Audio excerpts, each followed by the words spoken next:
Hello, everyone. Thank you all so much for joining us. Apologies for the delay. This is Left Bank Books welcomes author and retired police detective David Swinson, who will discuss his new book, City on the Edge. Swinson tonight will be in conversation with acclaimed author of the IQ novels, Joe Ide. Left Bank Books is St. Louis's oldest independent bookstore. We would like to thank all of our supporters, the supporters of David and Joe, and everyone for their outpouring of love for our bookstore. Left Bank Books offers curbside pickup and delivery to anywhere in the country, anywhere in the world. Our doors are open to customers coming inside now. So you can walk in and find this incredible book on our shelves right now. Well, actually not right now. We closed about an hour ago for the evening, but we are very happy to be able to bring our event series virtual.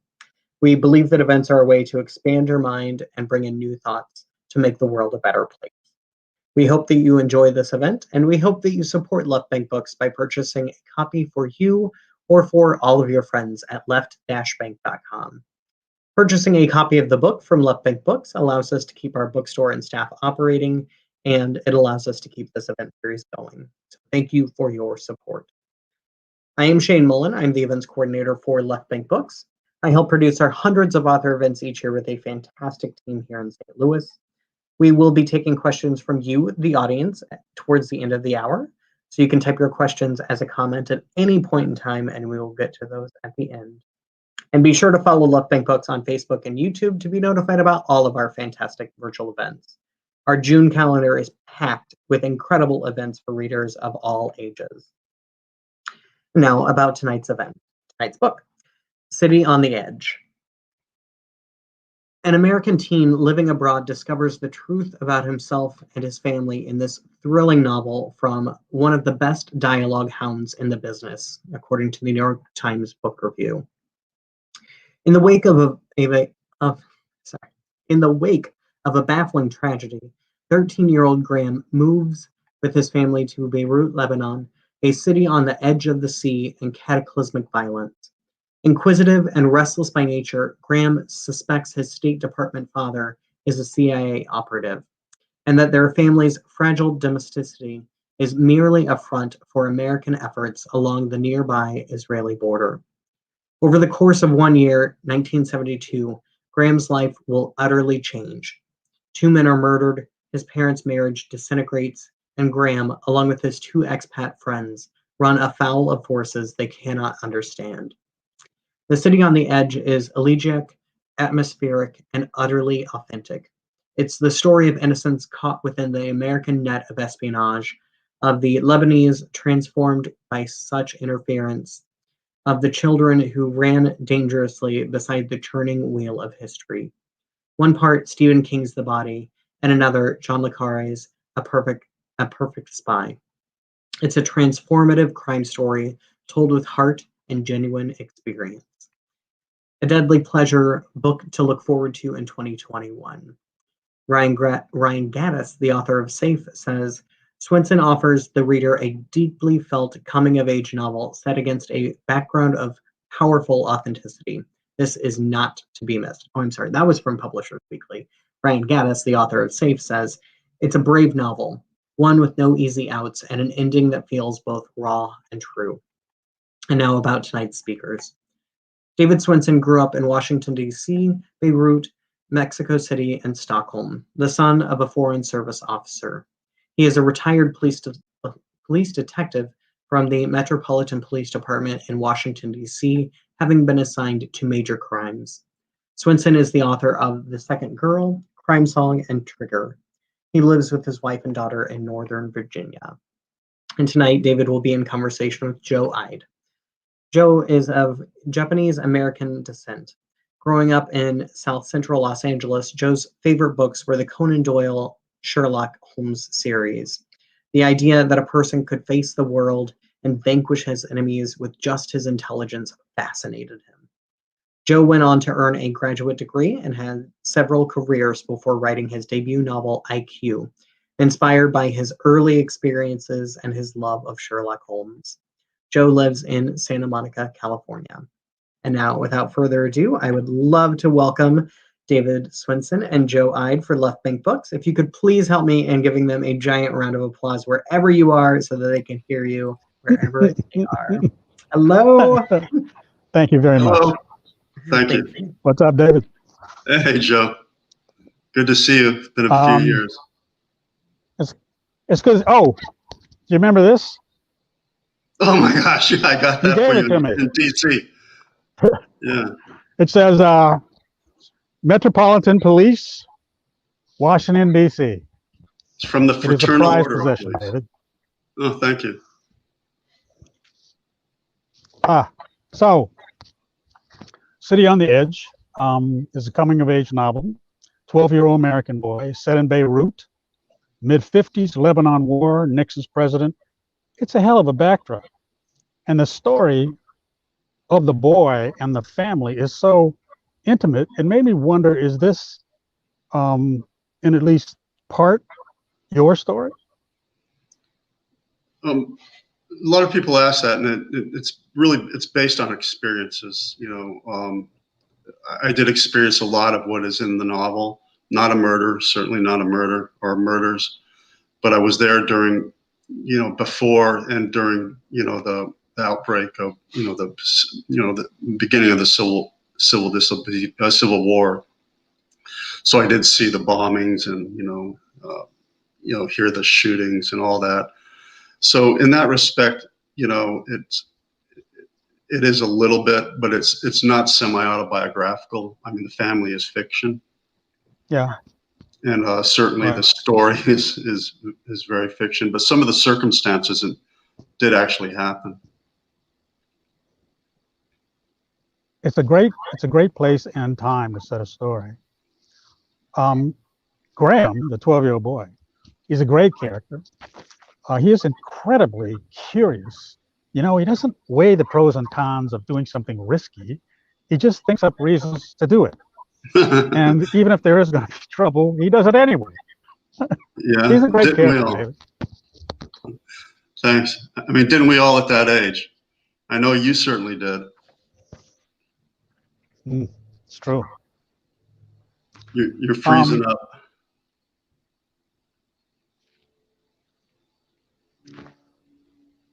David, the boy is also relentless.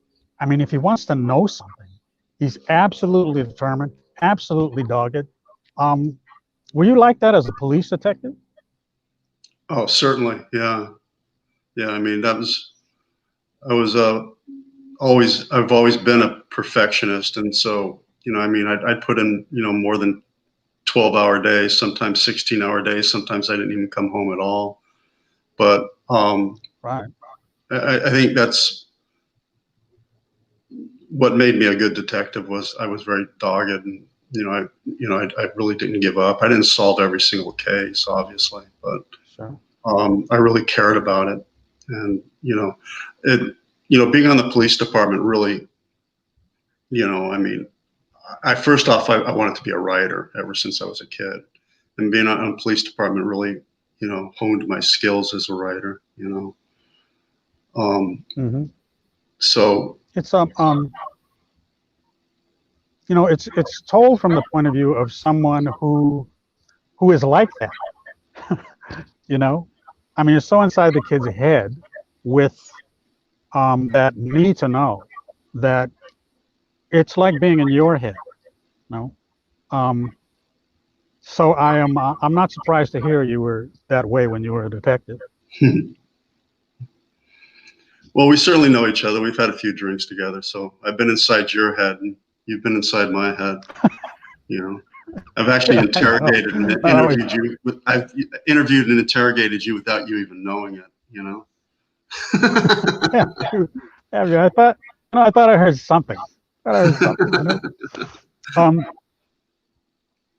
was also fascinated with Graham's friends, Roddy and Lenny. I mean, who also have mysterious fathers.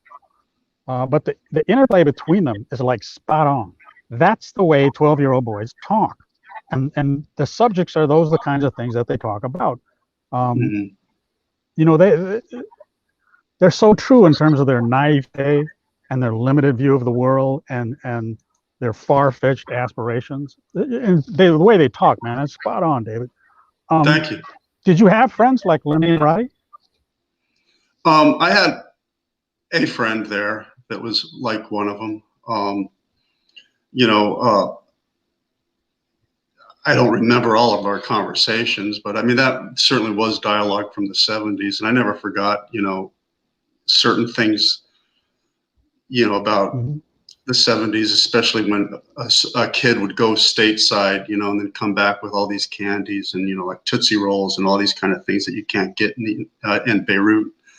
And then there'd be all these conversations and this bartering and all this kind of stuff like drugs, you know. But I mean, exactly. Yeah, I mean, dialogue has always been,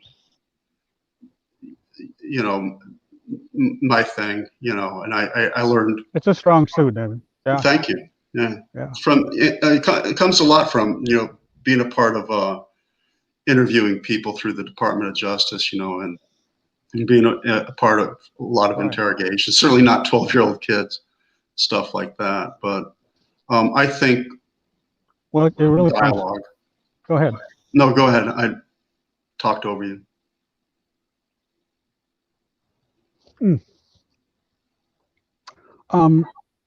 You know, your previous books were about a detective named Frankie Marr, one of my all-time favorite characters.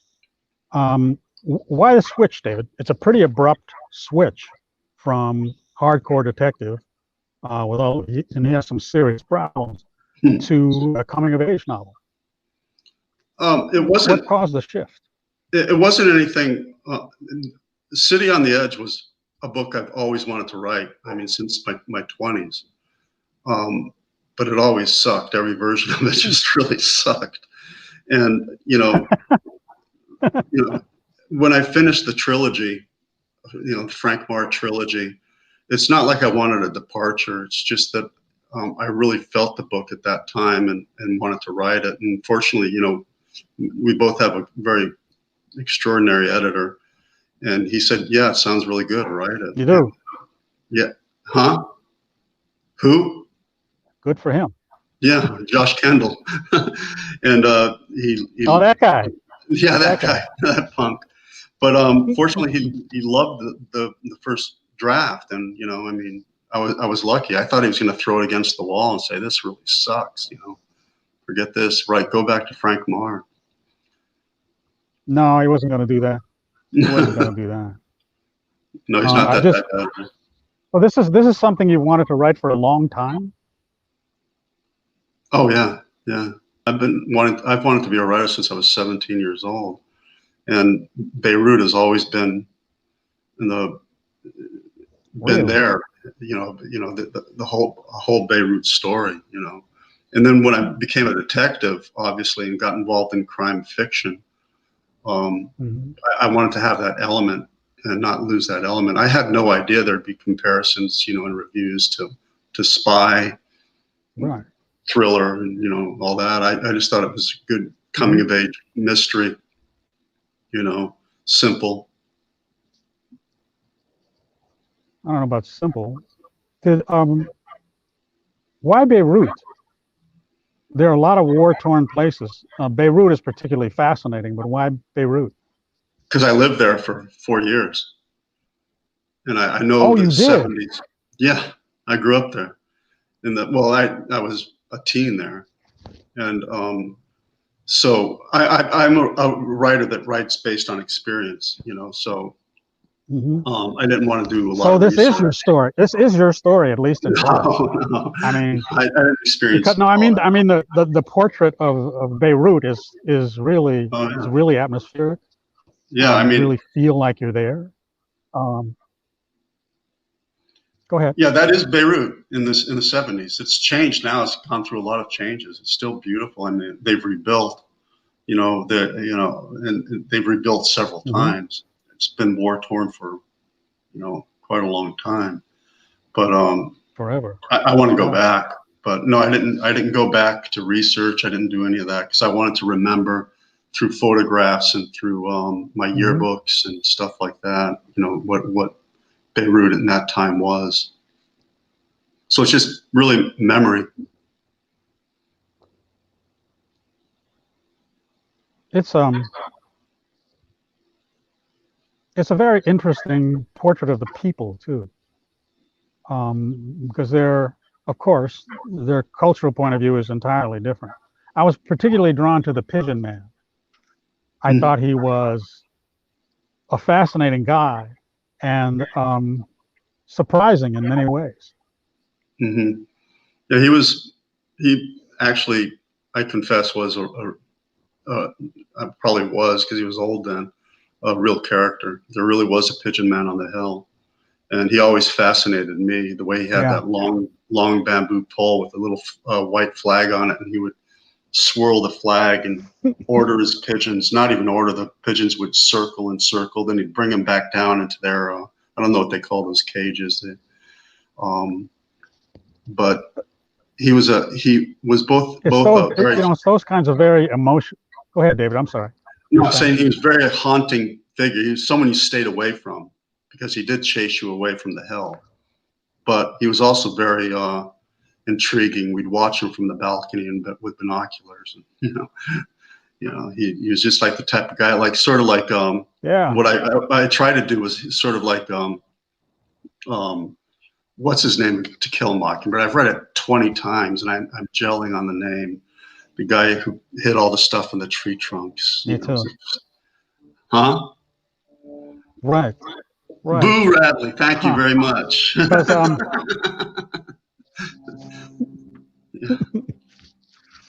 yeah, because he's a very fascinating character. And then the turns he make as a character were really surprising. Anyway, I really liked him. Mm-hmm.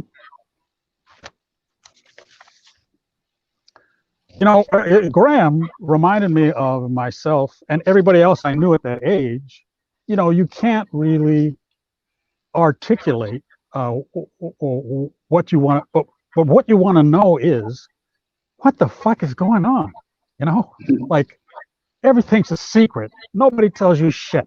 When you finally feel like you're going to learn something, they tell you to go out and play with the dog. Yeah, go ahead, David. No, I was going to say, didn't you experience that as a kid? Did you sneak in on conversations, and as a little kid, anytime I could. Yeah. So that was a big part of growing up. Anytime I could, yeah. Yeah. Because you wanted to learn, Very much so. Yeah.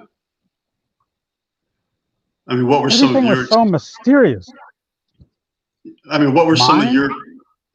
Yeah. Well, when my parents didn't want us to know something, they spoke Japanese. They cheated. On the other hand, we lived in a tiny little house. And so a lot of it, they just didn't talk a lot. It's like 4 kids, like 4 brothers. These grubby, noisy boys. And so when they wanted to actually talk, they just left the house. And my grandparents were there too. They didn't speak English. And so that was a mystery too.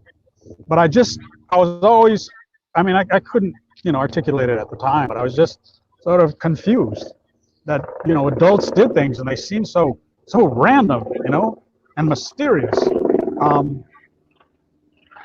Yeah, it was a very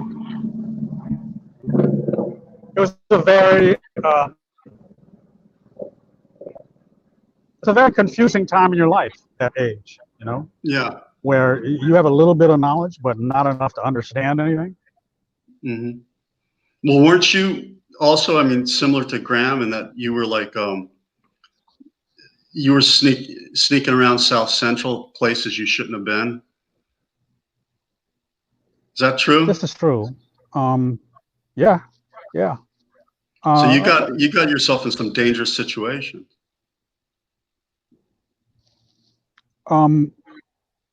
We were also, like Graham, outsiders, because the majority of our friends and the community itself was largely black. And so we had that dilemma where you are part of things, but you're not. And culturally, I was just all over the place. Not black, not white, not really Japanese. And it turned me into a watcher and a listener. Mm-hmm.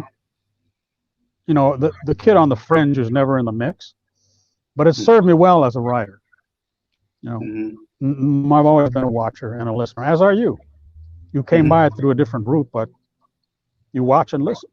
Yeah, your dialogue is spot on too with the culture. With your characters.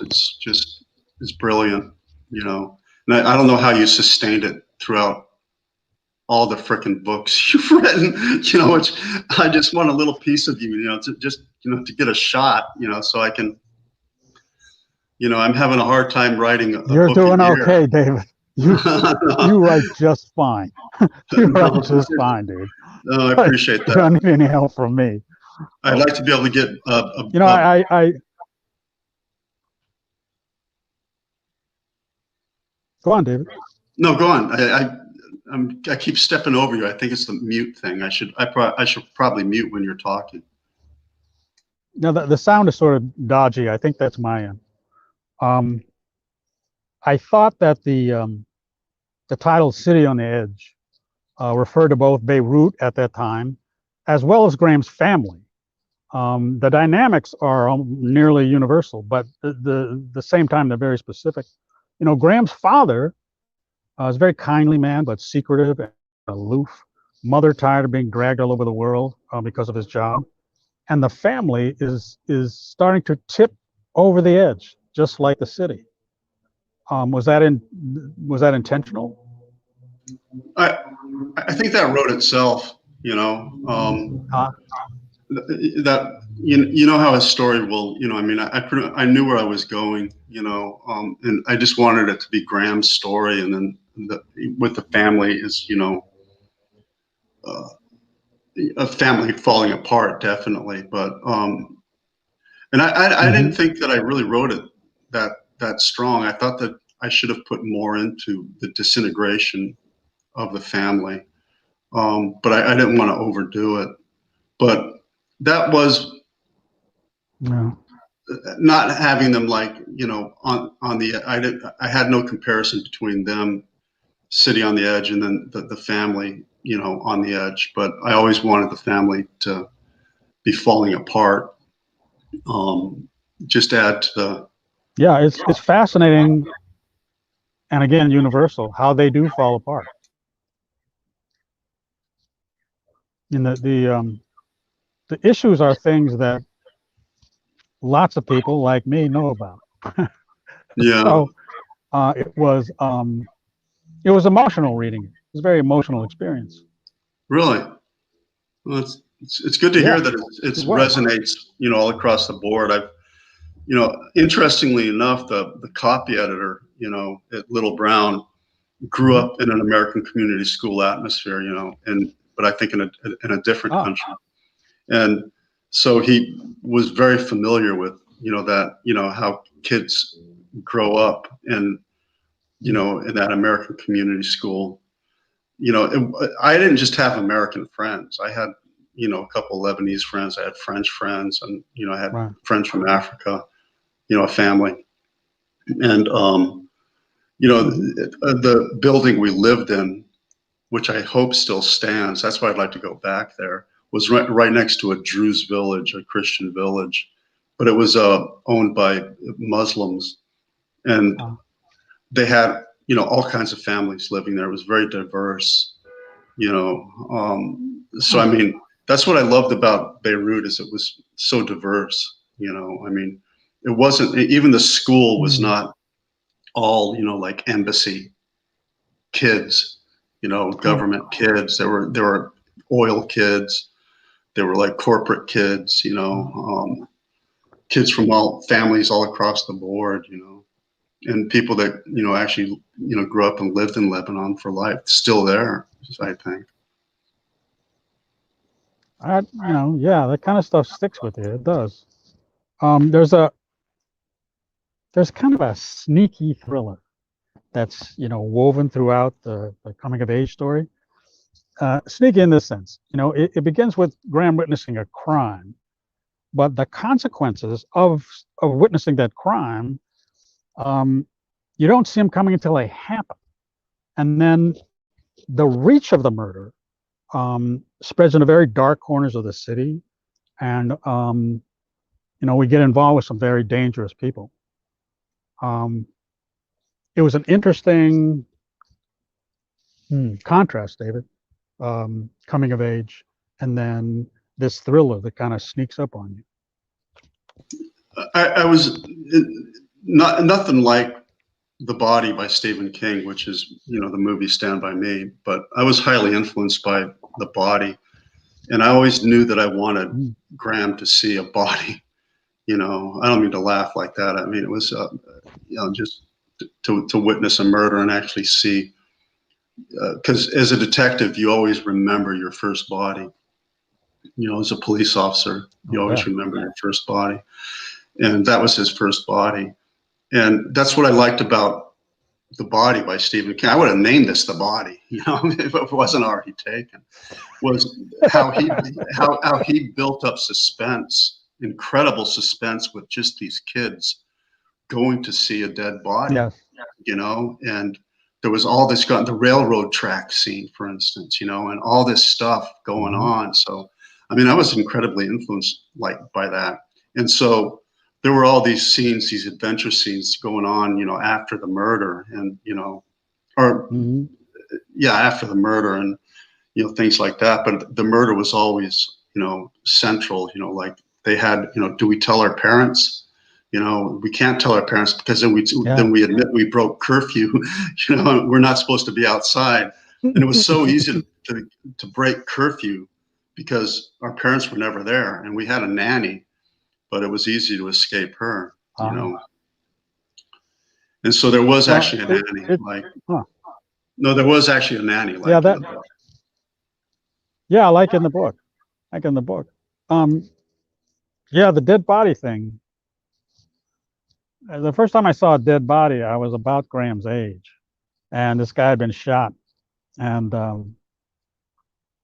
what struck me was, I had seen him earlier in the day, and now that sort of instantaneous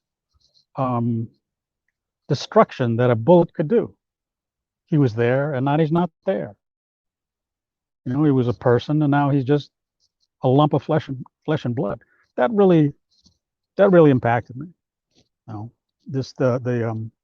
only the destruction that a gun can do, but how tenuous life is. These are things I think about in retrospect, but I know that's what struck me when I saw the body. Things like, what I think about, when I see a dead body, and unfortunately I've seen a few, is that they wake up in the morning and those socks they're wearing when they're laying there, with no life. They picked out those socks, they picked out that underwear, they picked out those pants, they picked out those shoes, to wear for the day, never expecting that would be the final time that they'd pick out those socks, or those heart-shaped very boxers. Haunting images. They really are. Yeah, it's it stays with you, and I wanted that to stay with Graham, and it did, because it's sort of reflective. It's him as an older detective looking back. And I didn't see, and this is just a tribute to your skill as a writer, but you laid in all of these clues about this is going to lead to something big and something that's going to change everybody.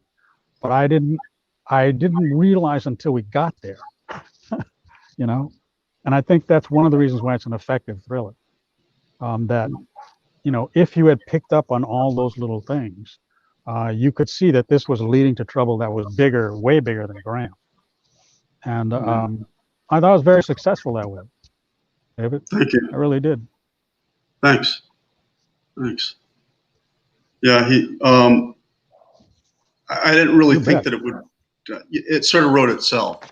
You know, like I said, you know, it just, you know, the ending came together. I always had an idea that it was going to be one of those guys, you know, or two of those guys, or whatever, three. I don't know. I'm not going to, you know, give any spoilers, but I always knew that it would be, you know, someone close. It was very surprising. Mm-hmm. How, you know, what the characters became over the course of the book.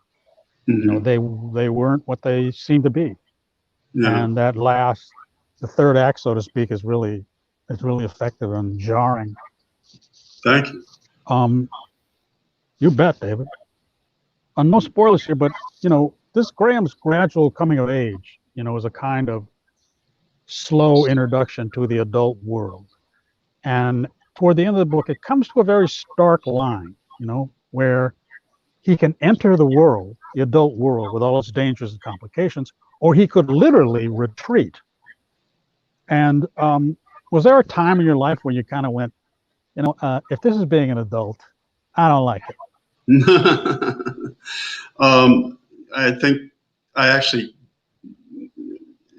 the divorce of my parents, you know, this is what it's like. I don't like it, you know. I think that is what most impacts me most, you know, in my youth, you know, was the divorce of my family. And but nothing else, nothing dangerous, you know. I always, Right. to this day, still think that my dad was something more than he was. You always want to really put him on a pedestal, you know, and think, you know, okay, it was foreign service, but you know, was he foreign service?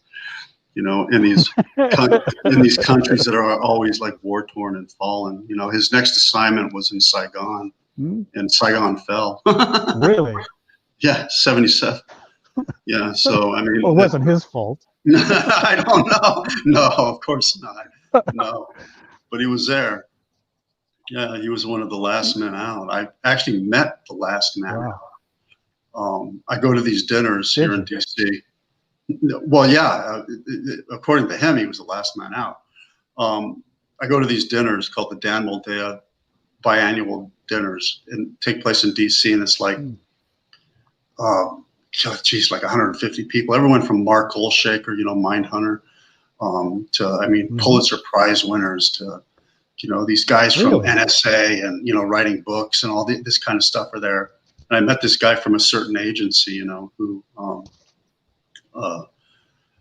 said he was the last man out, you know, which was interesting. I asked if he knew my dad, and he didn't.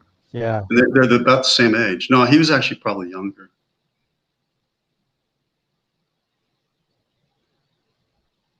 So are you in your backyard right now? To be the last man reaching up to, yeah, I'm in my backyard. Okay. My dog is eating the kitty. He has a kiddie pool, and at the present he's eating it. Stop it, boy. I'm talking to David. I think about that. I mean, almost every day I say, if this is being an adult, I don't like it. That's something I say a lot. You know? Adulthood is hard. Yeah. It's much easier to be inside, you know, it's much easier to be inside the world of your book. Yeah, I'm having a hard time with the next book, you know, getting inside that world, you know, and a lot of it I think has to do with COVID, you know. I mean, I'm vaccinated and all that stuff. And, you know, I get out and stuff like that, but still for months I was trapped, and, you know, and I actually caught COVID. It was terrible. But yeah, I was impacted by that as a writer, not catching COVID, but just being, you know, inside all the time. I need to be around people. I need to get in groups, go to Washington, D.C., be able to get on a cell and go to New York. You know, I so much wish we could do another tour like we did in the beginning, you know. For those, wasn't that fun? A lot of people don't know, but, you know, Joe was Ben Winters, Joe, and myself, we went on this national tour together to promote the books and promote Mulholland. And we were sort of, we came on Mulholland at the same time, sort of like coming on the Academy at the same time. Well, I see Shane. Hey. Fun story about Ben Winters, or so I am told. His idea for Underground Airline. Oh, what is the name of that book? Underground Airlines? Underground Airline. Apparently he got that after our event with him, and he went across the street to have dinner with a friend and came up with the idea for that book. And we were told about this, I think maybe around the time that the paperback was coming out. We were like, how did we not know this? Yeah. Yeah, that's funny because we talked, I don't remember we talked how that came up, but it's interesting how books come up, the ideas. That's a good story. Yeah. I was actually came in to kind of chime in that it must be hard for Ben's new book. I think I have around here somewhere. I have it on my list to read. Quiet Boy is terrific. Ben's book is terrific. Yeah, I haven't read it yet. I just finished. No,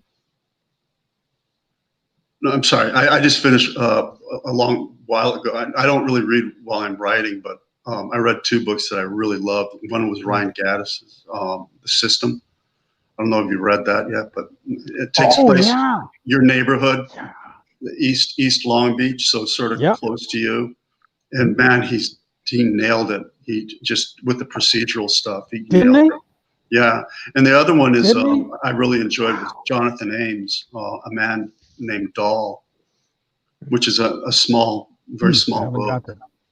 Yeah, really, really spectacular. I want to remind the audience Oh, sorry. I wanted to remind the audience that you can type up questions in the comments section, and we are kind of in the audience Q&A now. So if you have any questions, kind of really book related questions, but type them up in the comments, and we will chat about them. Yeah, I have no sexual advice. No, he doesn't. I asked, but he didn't have anything to say. I think that was over martinis at a BoucherCon one year. I've hosted those type of events, and I didn't come out with any answers. So, yeah. I mean, I wasn't the expert. I was like literally the event host of them. So. Nobody's an expert. That'd be great. Yeah. I wanted to comment like how hard it must be for both of you, since you are such experts on dialogue and on like kind of writing how people speak and how people think, that if you are like during COVID, if you were like not getting to hear people talk, that must have been really hard. I can only imagine, because I like think frequently about things that are said and how like that would be something that I would pick up on as a writer and incorporate. So, yeah. There was just less data. I mean, there was just less input. Yeah. And you didn't have the same flow from real live people. So that was limiting in a way. I had dinner with a friend of mine the other night, and it was revelatory. Just having dinner with somebody and listening to them speak in person and having people around. And it's a very slow process. I mean, I still in a way have the pandemic blues, where the world really isn't safe, and people with their masks are things to be avoided. And so kind of getting back to being, a person again has been a slow road. And I think, for a lot of people. Yeah. Are we going to come back? I don't think it's ever going to be the same, Yeah. But no, that's why that actually is a very good question. A very good thing to bring up, Shane, is I mean, that's why I think not by choice, but maybe in my mind, why I chose the 70s is, that was a whole different type of dialogue, and um, and Yeah. based on memory instead of like what you're actually hearing. It's so important to as a writer to be around people, and if not even necessarily people, but just to go to the city, to walk around, to take it in, Yeah. I mean, my research is sitting in some dangerous corner and just watching, and looking, It's David, funny, as a writer. Sorry. oh, I was just going to ask another question, but you can keep going with the conversation. Well, it's funny, when I go into a social situation, David's probably like this too. You're less a participant as you are a spy.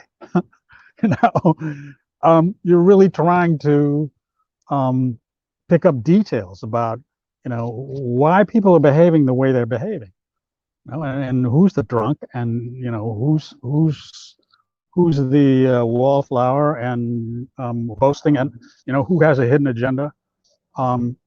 So the trick is, I think, for aspiring writers, is to shut up, stop talking, watch, listen, because and try and imagine motivation, because that's what you're doing when you're writing your book. You're making your people real with all these little human details, as well as imagining motivation. Same thing you do with writing a character.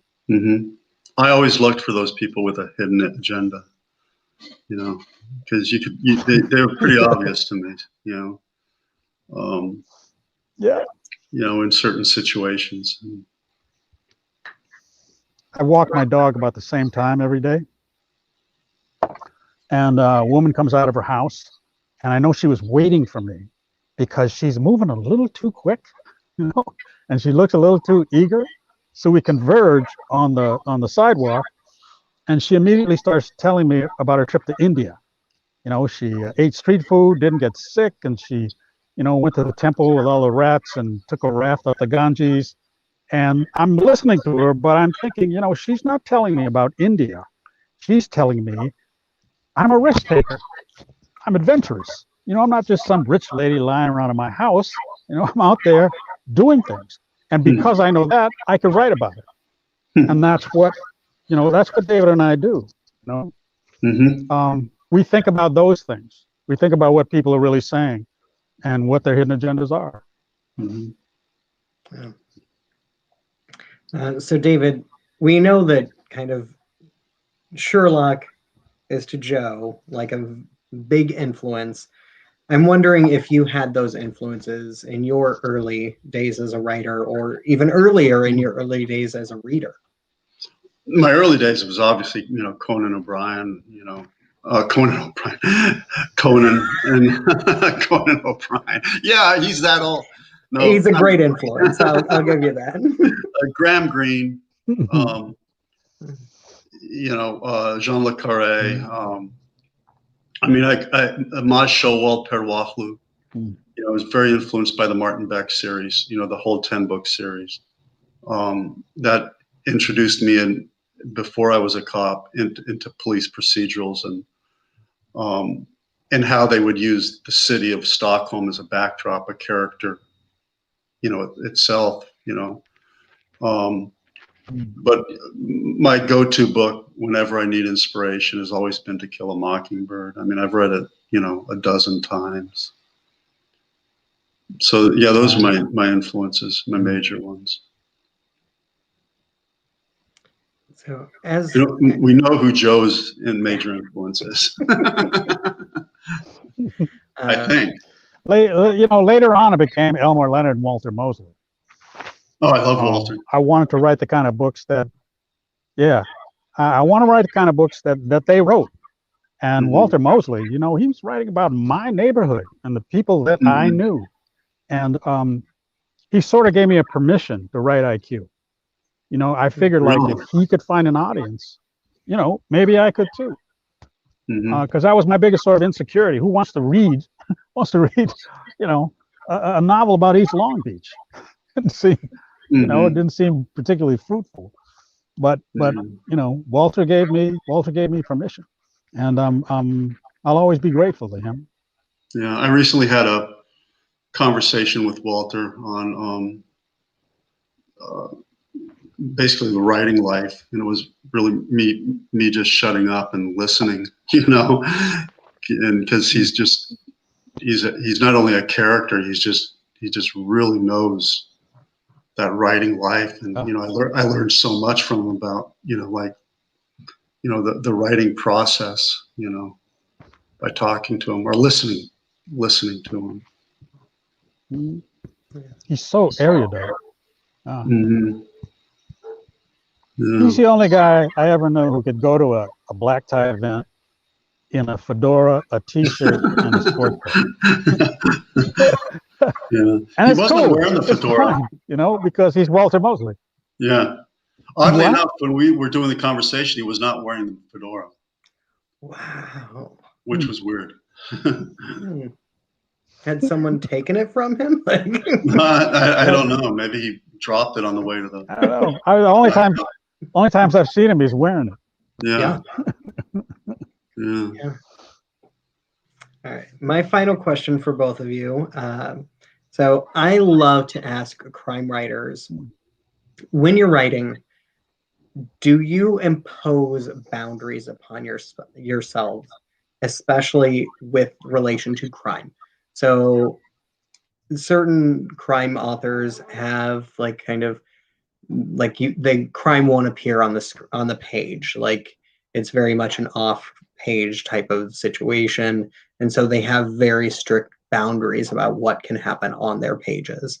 And I wonder if you had any or have any boundaries that you put up on yourself, like I will 100% never do that on the page, or like it's just everything kind of fair game. Go, David. Two things for me. I will never write about children, like preteen being abused.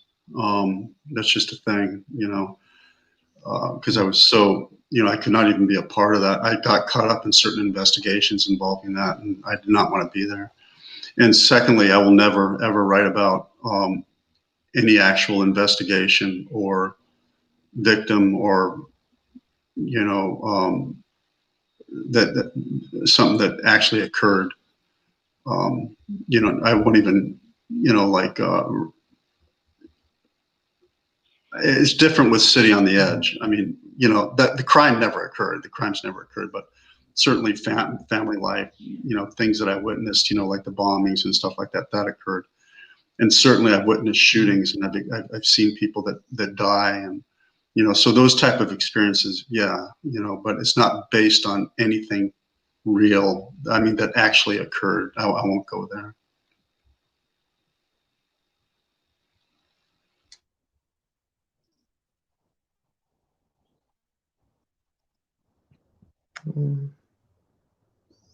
Yeah, I have taboo subjects like pedophilia too, but I will never make a bad guy cool. I'll never make a bad guy attractive. Bad guys are bad guys. You know, they hurt people, and I don't see any reason to make them anti-heroes or attractive in any way. So all my bad guys are assholes and physically ugly. I like that. I like that a lot. Yeah. Yeah. Cool. Yeah. I mean, so as a reader of crime fiction, and as a lover of mysteries, and even true crime, like I have my boundaries, and I especially appreciate like having a villain who is an actual villain, like having someone that, since real life is so ugly sometimes, and so kind of unfortunately crimes like this happen in real life.